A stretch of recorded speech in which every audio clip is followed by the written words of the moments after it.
We've been fooled this whole season. You want to talk about villains? First, we thought it was Micah. Then, we thought it was Arena. Then we thought it was Jacqueline. But it's really Shelby. Maybe it's still Jacqueline. Also, Kwame said what?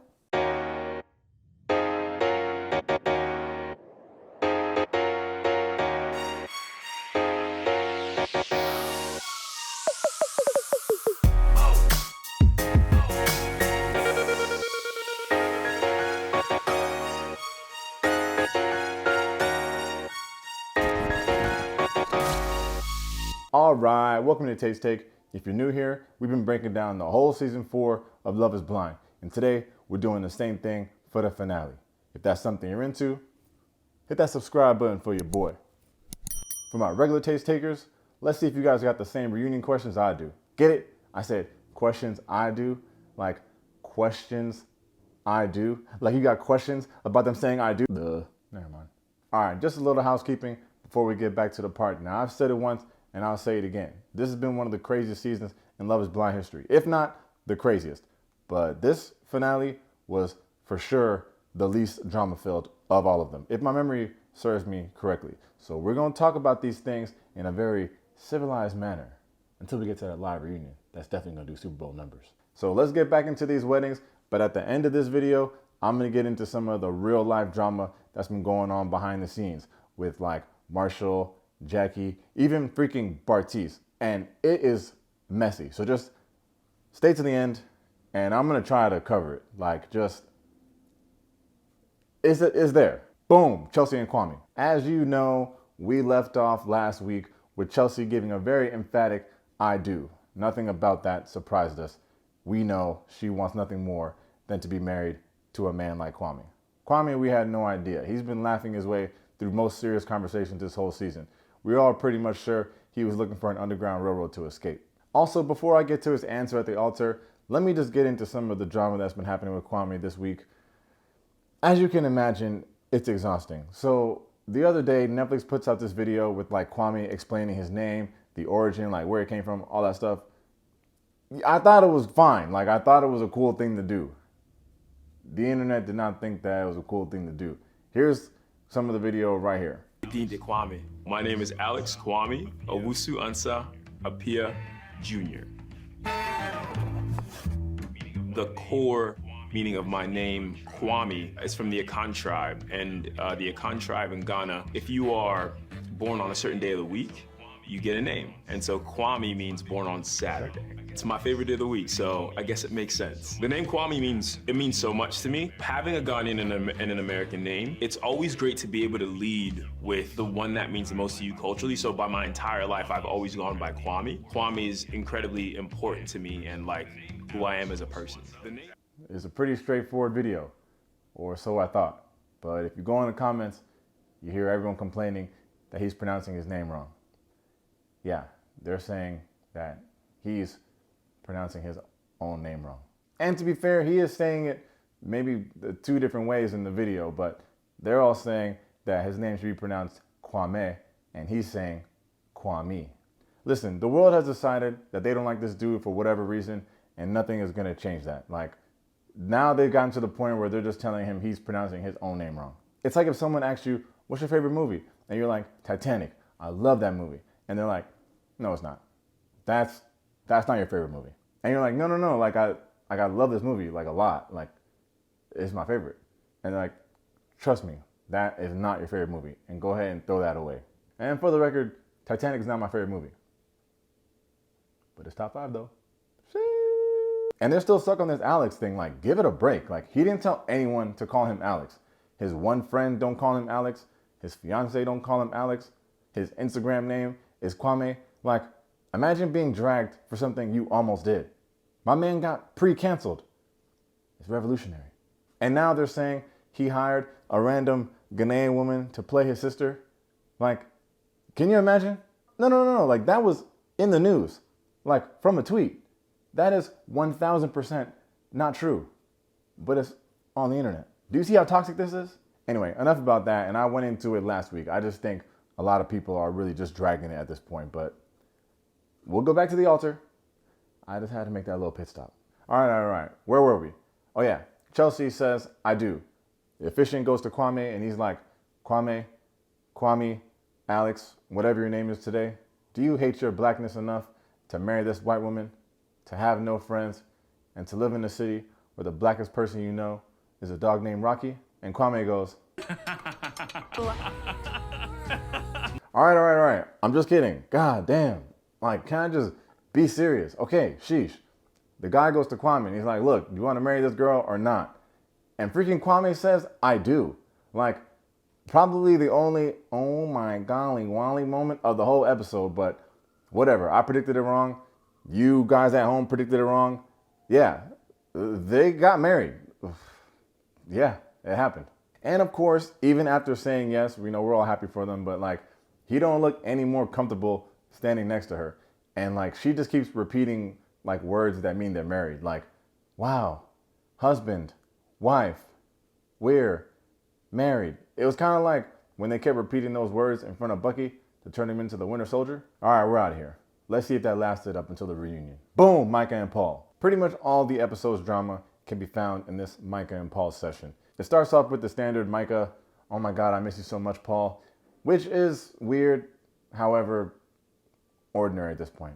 Freaking Shelby's in the room, unfortunately, sucking up all the energy, and Micah's like, you know, Paul's like literally a scientist. He's like so logical. You can hear Shelby in the back like, yeah, and we're not used to that. Paul's hanging with his family and friends, and while Shelby's over there reminding Micah just how dumb she is, his people are actually asking the important questions like, can you maintain this level of interest that you have with Micah? Then we're back with Micah and her parents, and honestly, her dad, Paul, really just be chilling. This man is walking around with a White Claw like got no cares in the world.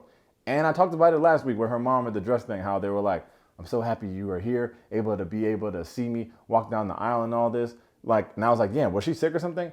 It is now confirmed. Yeah, she must have been sick. Because even in this episode, they're like, man, I'm so happy you're here, da-da-da-da. And then the mom's like, well, I would have been here either way. And then Mike is like, from the grave? Which is a pretty like messed up joke, but that's just how they talk to each other. But like, yeah, she must have been sick. So good for her that she's healthy and feeling good, able to make it to this wedding. So shout out to you, Micah's mom. And her mom's just there just giving her encouragement like she needs. Like, she's like, well, I'm just happy you're happy because, you know, when you know, you know. And Micah's like, do I know? Back to Paul, and he's being a freaking weirdo because he's asking everyone like, yo, bro, should I just like say yes, bro? Like, what do you think over there? Should I say yes? Like, he's acting like the freaking cameraman. Like, yo, should I say yes? He's acting like he's getting a tattoo. Like, hey, you think like this will look good here? Bro, like, do you want a tattoo? It's going on your body. No one else here will have to live with that tattoo.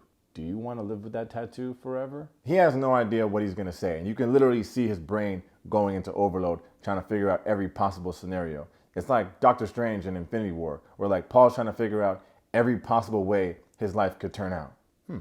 2 quick Marvel references. Let's see if I can get one more before the end of the video. Now we're with Paul's dad and his stepmom, who I'm pretty sure used to have them boys in a chokehold when she was younger. Huh? Oh yeah. Honestly, they really just dragged this whole Paul and Micah build-up. Like, you don't need to use all this time. Like, if they're not sure, they're not sure. Like, just get us to the freaking altar, Netflix. It's so long for no reason. Oh, look, here's Paul's first grade teacher. Hey, Paul, how you feeling? Oh, and there's the barista from Micah's local Starbucks. Is love truly blind, Micah? Enough, Netflix. On with it. So we're finally at the ceremony where Paul's mom, Elizabeth, is going to walk him down the aisle, and Micah's dad, Paul, is going to walk her down the aisle. Micah is crying. Paul is calculating. Those Easy Bake Oven rings come out, and Micah gives her vows first. Paul's vows were better. Then they ask Micah, do you take Paul to have and to hold and to check the pH balance in the water, blah, blah, blah, blah. And then Micah goes, honestly, the best thing I can do is to let you go first. Which is kind of nuts, because traditionally, the groom is supposed to say I do first, because the groom's supposed to read his vows first. But here, obviously, Micah read her vows first, but Micah also ain't no punk bitch, so she pulled that Uno reverse on his ass. So they're like, all right, Paul, she just hit your bitch ass with that Uno reverse card that you ain't even see coming.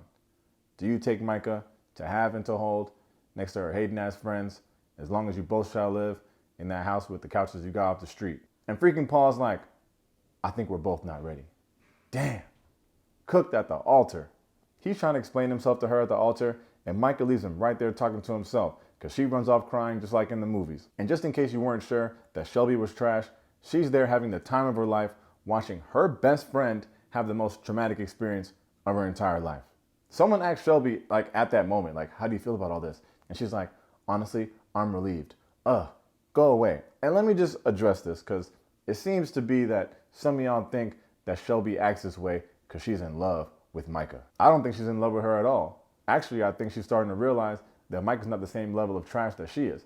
And if she marries someone like Paul, who can, like, I don't know, read, that's going to solidify that even more. Sometimes toxic friends just want to keep you down at their level, and then they gaslight you into thinking that they're protecting you. You know? Thank you for coming to my Tate Talk. Anyway, so Paul, like, finally chases after her, and she's like, Paul, I don't want you here.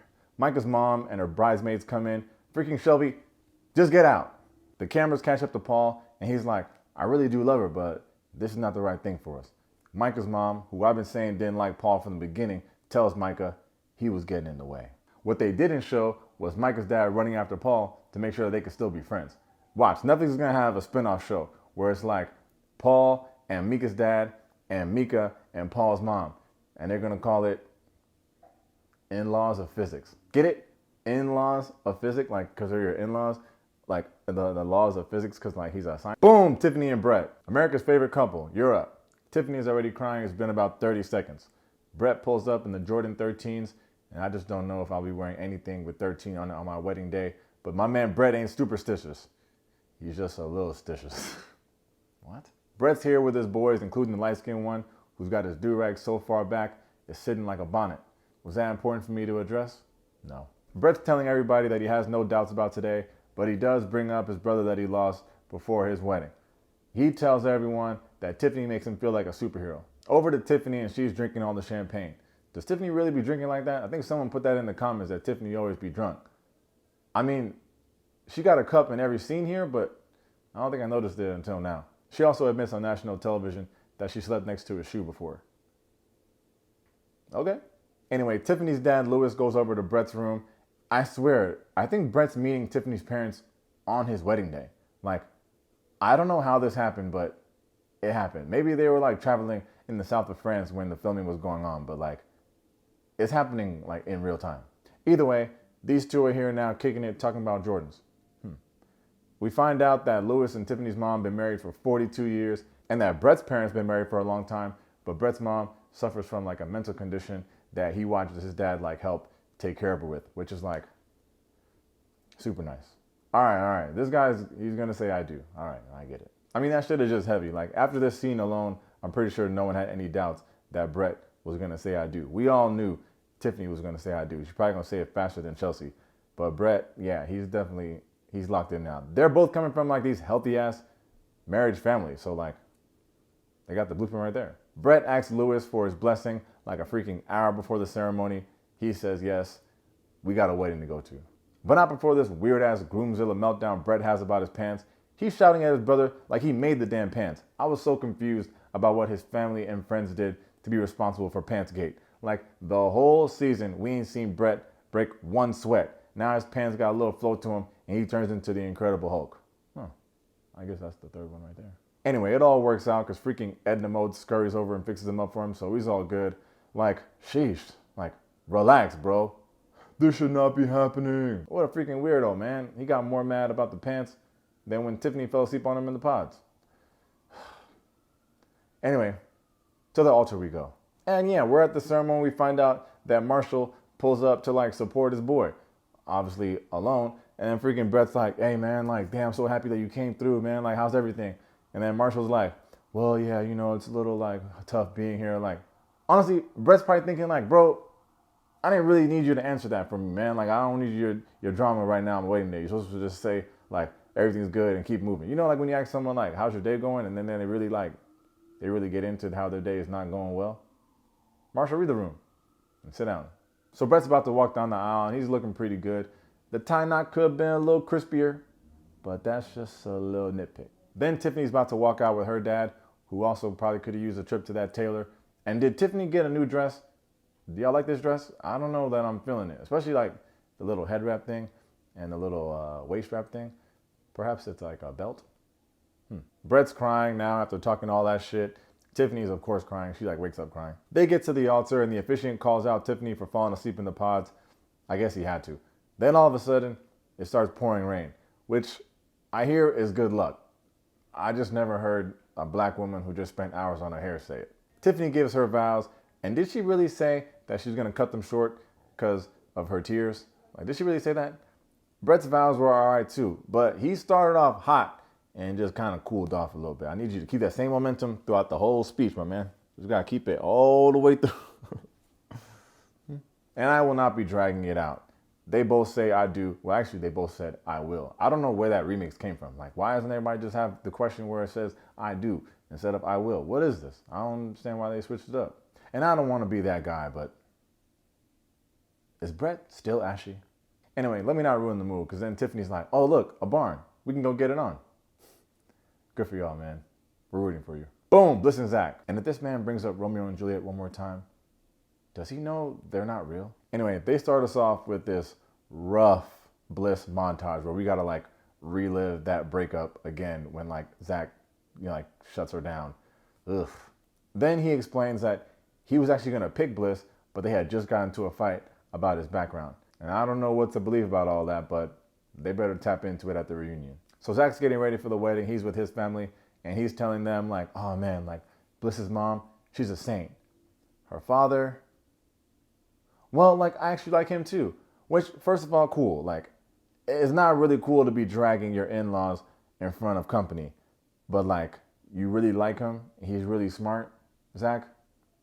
That's how I know you're the best of us. This dude, Zach, is wearing cufflinks with her initials. He's playing chess, y'all. And if that scene with his grandma didn't catch you slipping, I don't know what to tell you. Remember when she was like, you're a good catch. And he was like, thank you, grandma. Man, that was nice. All right, let's go to the ceremony. And I will say Bliss's dress did look a lot better. The sleeves, I don't know if I still love the sleeves, but overall, she just looked really good. Like, the hair and makeup was like hitting too, because sometimes at weddings, they be overdoing that shit, but she was good. All right, so then you got her mom and dad both about to walk her down the aisle. And it was kind of like those cartoons, you know, when it'd be like the angel and the devil. Because, like, her dad's on one side hating his ass off, and her mom's on the other side uplifting her as that fucking queen normally does.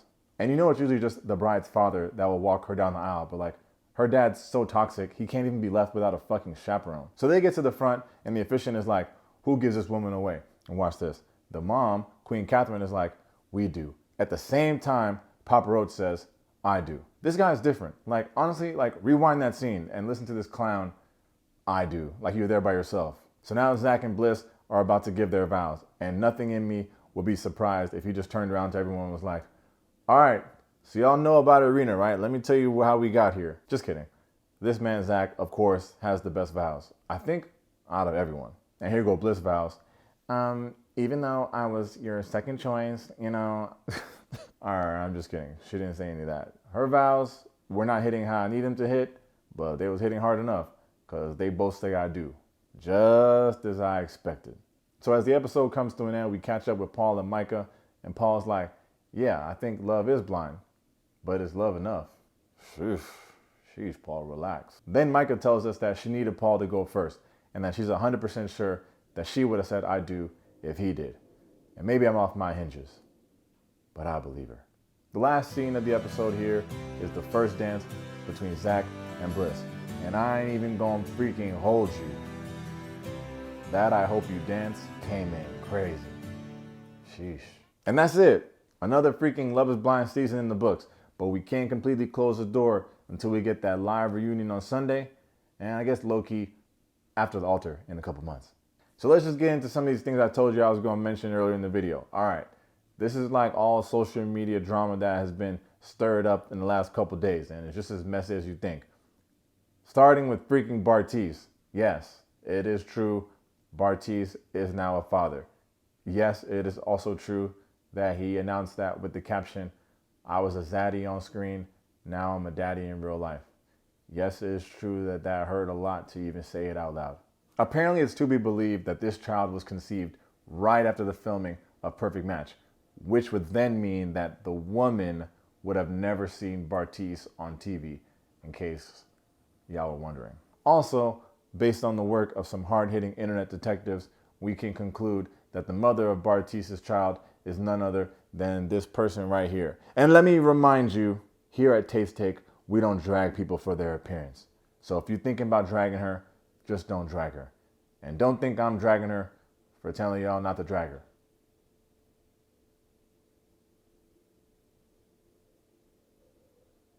Also, since we're here, I saw a nice little fuck, marry, kill from Storytime with Ricky on TikTok with Josh, Chase, and Bartice. So like, if you're bored, what do you think? Believe it or not, I think there's only one answer. I'm not gonna say it because what do you think? All right, and speaking of Josh, we got all this Jacqueline Drama. She's been on a social media rampage, posting and deleting every goddamn thing. First things first, she claims that she can prove that she broke up with Marshall before getting with Josh. Because when you watch the show, it's like Marshall trying on tuxedos while she's supposed to be looking at dresses, but really she's in the coffee shop making out with Josh. She says that's editing. She also claims to have receipts that prove that the producers told her not to go dress shopping. And actually that's for the better, because she probably wouldn't give the dress back either. But some of that doesn't make sense, because at the coffee shop, you can hear Josh ask her, what does Marshall think about this? And she's like, he doesn't even know. Didn't that happen? I'm just saying, there's so much that needs to be explained. Then the internet then found some leaked text where Jackie not only accuses Marshall of having some extra sugar in the... Okay. This is serious. Then the internet done messed around and found some leaked text where not only does Jacqueline accuse Marshall of having some extra sugar in the tank, but also that he twerks in bed. This is journalism. Then she claims that he called her a slur and the world is going to be shocked to hear what he said. Is this going to be the best reunion in history? Like, there is a lot to unpack, and Nick and Vanessa, you better come correct. Put your freaking big boy pants on and ask the right questions. Also, are y'all here for this Ayana and Marshall thing? I don't know that I'm ready to have a comment on that, but I'm interested to hear what y'all think. You remember Ayana? She's single.